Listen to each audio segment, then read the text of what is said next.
In SOLIDWORKS 2015, new functionality has been added to easily export 3D models for use in AEC software, offering designers and engineers added flexibility and assurance in sharing BIM data. Before the information can be exported out of SOLIDWORKS 2015, it's important to establish the mounting locations for the newly designed product, ensuring the size, scale, and rotation are accurate and easily understood. Once set, it's important to defeature the assembly and remove extraneous parts or intellectual property. In this example, the smaller parts of the design are easily removed and the model is updated.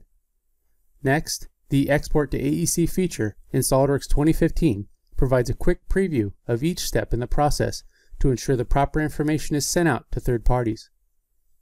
After the information is set, saving the content out as an SAT file ensures the information is accurate and ready for use in AEC software, and ensures that designers and manufacturers of equipment, furniture, lighting fixtures, elevators, and more have the model information that they need to get the job done fast.